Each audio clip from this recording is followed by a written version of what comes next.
Ladies and gentlemen, I think we've reached peak John Wick. Let's get into it. Hello there, Clapperheads, and welcome to a brand new edition of ClapperCorns.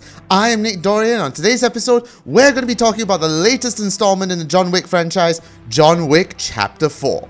That's right, kids, our favorite assassin is back, and he is back better than ever. John Wick Chapter 4 is the quintessential John Wick film. This is everything we expect from it and even more. More violence, more action, more quips, more insane shots, and of course putting John Wick through everything that his body can possibly handle. Now, of course, with every major film franchise, there's always this worry that it's going to overstay its welcome. But I can assure you, John Wick 4 is possibly one of the best films of the entire franchise. They have taken whatever has happened in that first three and really ramped it up to 100. Now, to put it simply, John Wick Chapter 4 of course follows our titular hero as he's still chasing for that freedom, but this time he's about to face possibly the biggest foes that he's ever encountered. Bill Skarsgård as the Marquis de Gramont and his assassin Donnie Yen as Kane. I'll be the first to admit, when Donnie Yen was cast in this film, I was incredibly excited, but I was a bit worried, was he going to play sort of a bit part in the entire story?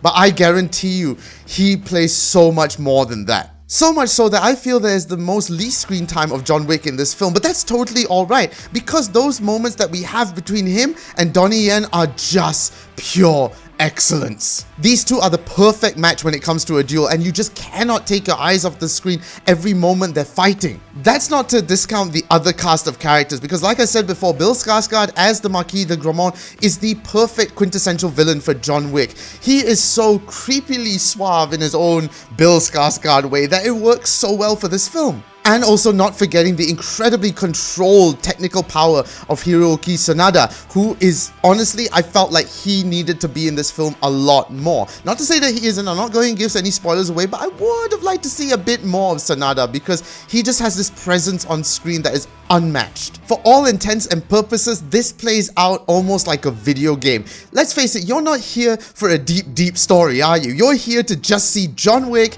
taking names and kicking butts like nobody's business, and it does exactly that. As I said earlier, this is everything a John Wick movie should be. It ticks every single box, and even though it has a runtime of about 2 hours and 49 minutes, you do not feel it at all. It moves incredibly well. You are so engaged with all the action, and some of the cinematic shots in this are pure genius. Could you say it's going a little bit over the top at times? Sure, but to be honest, that's perfectly alright because, like I said, it's a John Wick film. That's what we're there for. With all that being said though, John Wick Chapter 4 is definitely an incredible ride that lives up to its name, and honestly, I cannot wait to see where the franchise goes from here because after watching the film, I need to see more.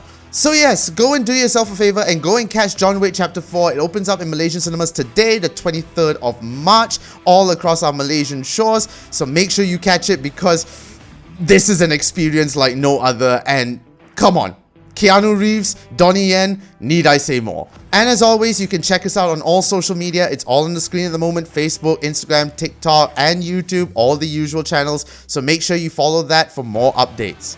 And I also co-host a bi-monthly podcast with Carol and Baha and Emilia Chen called Geeks in Malaysia. We talk about everything and anything that is to do about pop culture. Movies, TV shows, video games, comic books. We talk about it all. And we are going to have a bunch of videos out soon, so make sure you subscribe to our YouTube channel for more updates.